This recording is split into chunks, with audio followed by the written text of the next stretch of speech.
না, বালিজুরি, তারপর বাঁকাকুড়া। এই মুহূর্তে আমরা আছি কোয়ারপাড় শাপলা চত্বর।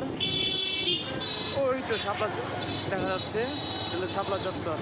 এখন যাচ্ছি পাম্পে আমাদের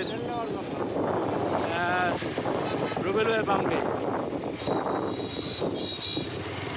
যেহেতু বাইকে আসছি, বাইকে তেল দরকার, তেল নেওয়ার জন্য আসছি।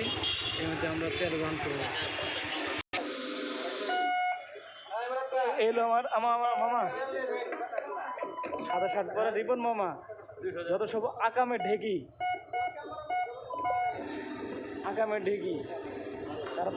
তারপরে আছে, তার সামনে আছে সুমন। পলাশ কোথায়? পলাশ সামনে। আরিফ কই? ওই যে পলাশ।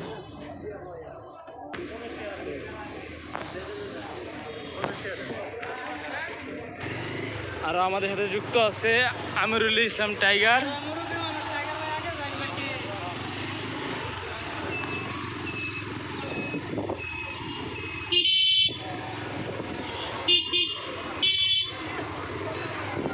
এই হলো আমিরুল ইসলাম টাইগার ভাই। শাপলা চত্বর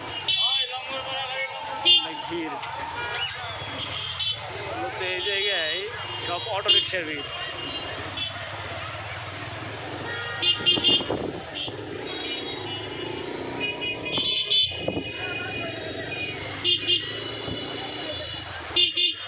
আমরা যানজট এরিয়া দিয়েছি। একদম ফাঁকা রোড, মনমুগ্ধকর। জেনেগাছি হয়ে রোড থেকে জেনেগাছি হয়ে রাংটিয়া থেকে, তারপর রাংটিয়া থেকে আমরা বালিজুরি। রাংটিয়া একটু গুলগুলি পাওয়া যায় না? হ্যাঁ, ভালো গুলগুলি পাওয়া যায়। এখানে আমরা গুলগুলির জন্য যাইতেছি। এখানে আমরা গুলগুলি খাবো, গুলগুলি খাওয়ার জন্য যাইতেছি। আচ্ছা, ওইটাও বুঝতে গেল। গুলগুলি যাচ্ছি মানে গুলগুলি খাওয়ার একটা জিনিস।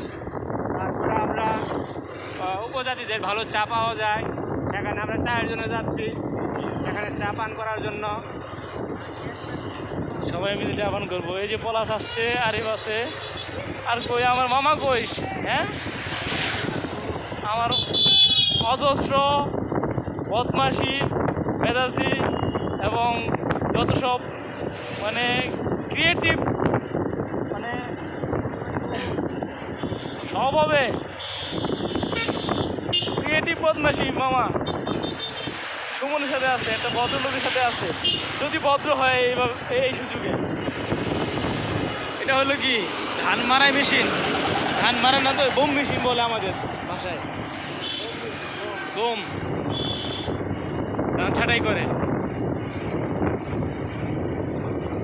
বেশ কিছুদিন বৃষ্টি ছিল, বৃষ্টির পরে আবার সবাই যার যার কাজে গৃহস্থীরা তাদের কাজে লেগে পড়েছে। ধান শুকায় এবং ওটা কাজে লেগেছে।